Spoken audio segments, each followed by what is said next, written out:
తెలంగాణను ఒక క్యాసినోగా మార్చిన కేటీఆర్ కథ మీకు చెప్పాల్సిన అవసరం ఉంది. పొద్దుగాలు లేస్తే శుద్ధులు చెప్తున్నాడు కేటీఆర్.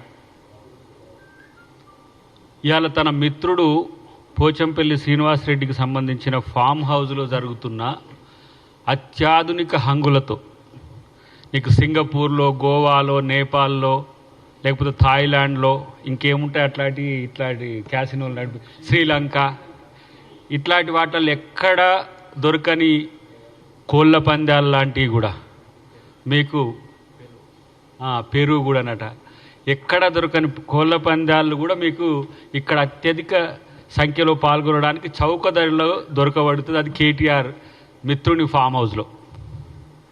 ఈరోజు ఆయనకు నోటీసులు కూడా పంపించినట్టుంది పోచంపల్లి శ్రీనివాసరెడ్డి గారికి. A1గా తను ఉన్నాడు. ఆయన ఎవరు అంటే కేటీఆర్ మిత్రుడు. పెద్దల సభకి ఎన్నికైన ఎమ్మెల్సీకి సంబంధించిన ఫామ్ హౌస్లో ఇంత పెద్ద ఎత్తున అసాంఘిక కార్యక్రమాలకు నిలువుగా ఉంటే వీళ్ళు మాట్లాడితే పొద్దుగాలు లేచి నీతులు చెప్తూ ఉంటారు. కేటీఆర్, హరీష్ రావు, ఇక అప్పుడప్పుడు ఆయన ఆ గూట్లకెళ్ళి బయటికి వెళ్ళి కేసీఆర్కు చిలుక పలుకులు పలికి చీకట్లో ఒకసారి, మధ్యాహ్నం ఒకసారి, మార్నింగ్ ఒకసారి పలికిపోతుంటారు. నేను అంటున్నా, మా ప్రభుత్వానికి కూడా విజ్ఞప్తి చేస్తున్నా, దీనికి సంబంధించిన అంశంలో నిజానిజాలు ప్రజలకు తెలియాల్సిన అవసరం ఉంది. ప్రత్యేకించి కేటీఆర్ ఈ రాష్ట్రాన్ని అధోగతి పాలు చేయడానికి చేసిన చర్యలు ఏవైతే ఉన్నాయో అవి మనం చెప్పుకోవడానికి కూడా ఇబ్బందికరంగా అయ్యే పరిస్థితులు వచ్చినాయి. వాళ్ళ బామ్మార్ది ఇంట్లో పార్టీ అవుతుంది, దాంట్లో కొకాయిన్ దొరుకుతుంది. కొకాయిన్ దొరికితే ఎట్లా మాట్లాడుతున్నారు వాళ్ళంటే, అరే పార్టీ చేసుకుంటే ఇంత డ్రగ్స్ తీసుకోరానండి అన్నట్టుగా మాట్లాడుతున్నారు.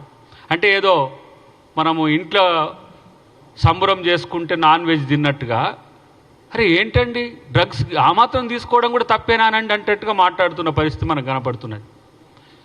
ఈరోజు పబ్బులు దాదాపు 90 పైచిలకు పబ్బులు, మేజర్ పబ్స్ ఇవాళ తెలంగాణలో రావడానికి కూడా కేటీఆర్ కారణం.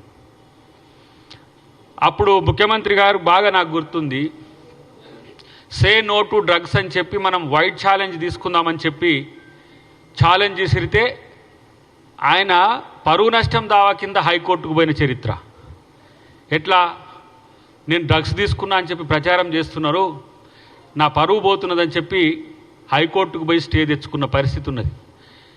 ఇలా ఏసీబీ దొంగ, ఇలా కేటీఆర్, ఆయన ఏసీబీకే టెస్ట్ చేస్తుంటాడు మీరు కరెక్ట్గా ఉన్నారా లేరా అని. ఏది బ్రహ్మానందం టెస్ట్ చేస్తుంటే కాక, అలీ కాక ఏ మిషన్ టెస్ట్ చేసినట్టు ఆయన ఏసీబీనే టెస్ట్ చేస్తుంటాడు.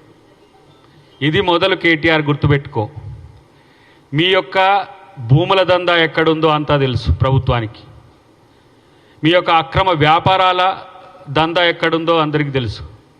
శ్రీనివాసరెడ్డి గారు నీ మిత్రుడా, వ్యాపార మిత్రుడా, లేకపోతే నీ చీకటి సామ్రాజ్యానికి ఆయన ఏమంటాం అతి సన్నిహితుడా, లేకపోతే ఆయన కోఆర్డినేటరా అనేది ఇవన్నీ కూడా చిట్టా ఉంది. అంతేకాకుండా మీ అయ్యేమో ఇరిగేషన్కు సంబంధించిన వాటిల్లో, మిగతా వాటిల్లో అక్కడ ఇలా ఎంక్వైరీలు ఎదుర్కొంటున్న పరిస్థితి ఉన్నది. ఎందుకు కాంగ్రెస్ ప్రభుత్వం కేటీఆర్ పట్లనో, కేసీఆర్ పట్లనో, కవిత పట్లనో, లేకపోతే హరీష్ రావు పట్లనో ఉదాసీనంగా ఉంటుందని అనుకుంటున్న వాళ్ళకు ఒక సమాధానం. మీరు ప్రభుత్వాన్ని పరిపాలించమంటే వీళ్ళని అరెస్ట్ చేసే పనిలో ఉన్నారేందని చెప్పి సమాజం అనుకోవద్దనే ఉద్దేశంతో. కానీ వీళ్ళ నలుగురు కోసం పోరాడుతున్నారు తప్పితే ప్రజల కోసం పోరాడే దరిద్రులే కాదు వీళ్ళు. ఇలా కేటీఆర్ హీరోనట. ఏం హీరో అంటే నువ్వు క్యాసినో హీరో.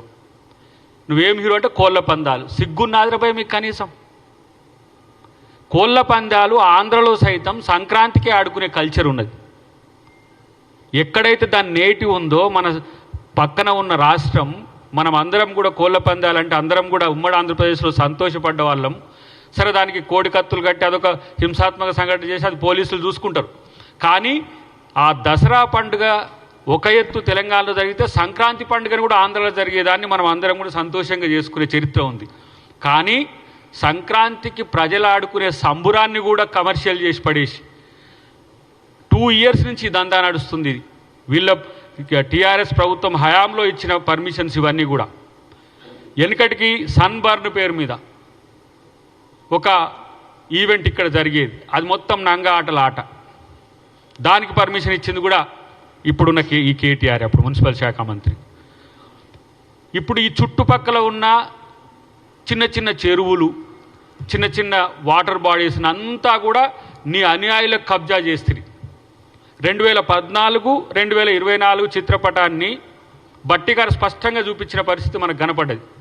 మరి కబ్జాలకు కారణం మీర్రా నాయన అని చెప్పి హైడ్రా తెస్తే, మూసీలో ఈరోజు అక్రమాలు చేస్తుందని చెప్పేసి ఇక్కడ తనకున్న సోకాళ్ళు ఎవరైతే ఒక 100 ఎవరో ఉన్నారట ఇన్ఫ్లుయెన్సర్స్ సంథింగ్, వాళ్ళంతా పొద్దుగా లేస్తే 11 గంటల నుంచి 9 గంటల వరకు వాళ్ళు వార్తలను ఫ్లేడప్ చేయడమేనట. ఇగో ఈ దొంగలకు నాయకుడు ఎవరు, దొంగలకు హీరో ఎవరు అంటే కేటీఆర్. వాళ్ళ అయ్యేమో వాళ్ళ బావో బామ్మార్దో వాళ్ళిద్దరు తేల్చుకొని వాళ్ళిద్దరు ఇట్లా హీరో ఎవడైతే వాడు చూసుకుందాంలే తర్వాత అని చెప్పి ఆయన అప్పుడప్పుడు బయటికి వెళ్ళి కూస్తూ ఉన్నాడు. నేను అంటున్న కేటీఆర్, ఈరోజు దొంగలు నీతులు చెప్పే అవకాశం ఉండదు. అసలు మీకు ఏమైనా ఏమంటాం దాన్ని, సారా అమ్మి బయటకు వచ్చి జైలు నుంచి బయటకు వచ్చి చేయి తెలంగాణ అని అలా చెల్లి అంటది. అవినీతి అక్రమాలు చేసి ఏసీబీ బయటకు వచ్చి జై తెలంగాణ అంటారు. అసలు మీకు జై తెలంగాణ అనే ఆ నైతిక హక్కు ఎక్కడిదిరా బాబు మీకు? మీ పార్టీ పేరేంది? మీ పార్టీ పేరు భారత రాష్ట్ర సమితి. తెలంగాణను మేము మొత్తం డెవలప్ చేసినాం, మేము తెలంగాణను మొత్తం మేమే అభివృద్ధి చేసినామని చెప్పుకొని భారత రాష్ట్ర సమితిని మార్చుకొని గుణాత్మకమైన మార్పు కొరకని ఢిల్లీకి పోయినారు. మీరు ఢిల్లీలో ఆఫీస్ పెట్టుకున్నారు, మళ్ళీ వీడికి వచ్చి జై తెలంగాణ అంటున్నారు. తెలంగాణను దోచుకున్న దొంగలుగా తెలంగాణ ప్రజలు మిమ్మల్ని గుర్తిస్తారు తప్పితే, ఇంకా మీరు తెలంగాణలో వచ్చి రాజకీయాలు చేస్తాము, తెలంగాణలో వస్తే మేము ఇగో ఏదో చేయబోతాము. ఒకడు అంటాడు ఇక వచ్చేది మనదే, ఇక రేపే అంటాడు. ఇలా నేను అంటున్న ఒక మాట, మీ నుంచి మీ ఎమ్మెల్యేలు 10 మంది ఎందుకు పక్కకు పోయినారో కనీసం మీరు ఎవడైనా మీరు ఆత్మపరిశీలన చేసుకుంటుండ్రా? మీ అయ్యబోయి ఫామ్ హౌస్లో పడతాడు, మీరేమో ఈ డ్రగ్స్ ఇట్లాంటి వ్యాపారాలలో ఉంటారు. మీ వ్యాపార అభివృద్ధి కొరకు మీరు రాజకీయాలు చేస్తుంటే మీ ఎమ్మెల్యేలు మీతో ఎందుకు ఉండాలి? తెలంగాణ ప్రజలు మీ కొరకు ఎందుకు ఉండాలి? తెలంగాణ మేధావులు ప్రజా సంఘాలు మీతో ఎందుకు ఉండాలి? ఇది ఆలోచించుకోండి. ఊకనే కాంగ్రెస్ పార్టీకి రేవంత్ రెడ్డి గారికి పట్టం కట్టలే. మీ యొక్క దొంగతనాలు, మీ యొక్క అక్రమాలు, మీ యొక్క దోపిడీలు, మీ యొక్క తెలంగాణ ప్రజల్ని వంచే తీరును బట్టే ఇలా కాంగ్రెస్ పార్టీకి అధికారం ఇచ్చింది. ఎందుకంటే తెలంగాణని ఇచ్చింది కాంగ్రెస్ పార్టీ అని నమ్మిండ్రు కాబట్టి.